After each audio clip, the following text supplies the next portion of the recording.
Hi, welcome back to my channel. And today I'm going to give my quick take on Amsterdam.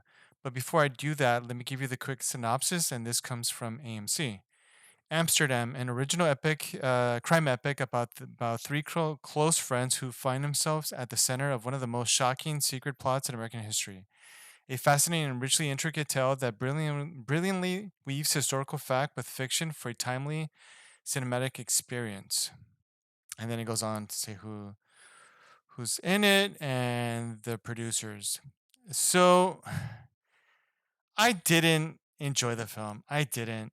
Um, I a movie, when you see a movie, whether it's fiction or nonfiction, you're supposed to believe the world, right? That's the whole point of it. You're supposed to get lost in that world and believe that that world is there. It exists. And I just didn't with this film. I didn't. Even though at the beginning of the movie it said, like, a lot of this actually happened. So they gave us that, right? So, like, even how it says there, historical fact with fiction, right? I still didn't believe it. I just didn't believe this world they were presenting to us at all. And that's the frustrating part with this film. It just seemed too movie. It just didn't seem like a real world scenario. I don't know. It was off. The dialogue was off. I can't tell you anything like specifics. I didn't write anything down, but there were like there was just some scenes where the dialogue just was. I'm like, really? The dialogue just really weird. Um, the direction with David, David O. Russell. I mean, I like him. He did American Hustle, Silver Linings Playbook. I enjoyed those films. This one, I didn't enjoy, and I didn't enjoy his direction either. It's just the whole movie was off. Christian Bell was off to me. He's a really good actor, but man, the choices he made with this character were I didn't like it at all. I didn't find him real. It was just he's being like, oh, you're supposed to, yes, there's some quirky people in the world for sure, but it just seemed like being quirky for the sake of to be different and to give like a different take. And I get that you wanted to give a different take, but you also want to make it believable. And I didn't find him believable. I didn't. It was just a weird. The choices he made and the choices in the whole movie really were just odd to me. So it's unfortunate. It was really, really, really weird. Uh, so basically, the whole story is going towards Nazis, where because they fight in I guess World War I. That's where they were fighting. It's back in the early 1900s, and then we kind of get into the future where they're in New York City, because they met in Amsterdam, and she's supposed to play like this, in the beginning she's like French, but then she's not. She's American, and then they kind of separate, but then these two the guys end up together in Washington, like I think like 10 years later, something like that. I don't remember, but yeah, it's all in the early 1900s, and the whole plot is leading towards the trying to create the creation of the Nazis and basically trying to include the U.S. because they already it was just starting to go into effect in Italy and in Germany, right? So they wanted the U.S. to also be part of it. So that's where it was heading towards because there's a whole murder, and that basically that's basically the whole plot, where the murder happens. And what's funny is like this is I believe this is Taylor Swift's. She comes out in it, and so she plays the daughter of the guy that gets murdered, and that sets off the whole kind of mystery thing. And then she dies. That's funny. It's like she gets thrown, and then she gets run over. I don't know why I find it funny, but this is like like I think this is what they said her biggest um, acting part, and She gets just get thrown under a car. So that was pretty cool. Not because I don't like her. I do like Taylor Swift. I actually enjoy her music, but it was just funny that in her first gig it's like boom, you get murdered. Uh, but yeah, but overall, I just didn't enjoy it. It just didn't feel real, like I said.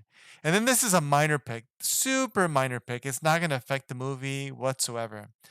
But Christian Bale's character, because they John David Jackson, I believe that's his name, correct? Yeah, David Washington. I'm sorry. He's Denzel Washington's son, and so he and Christian Bale, they're they fight in the same war. They're in the same regiment.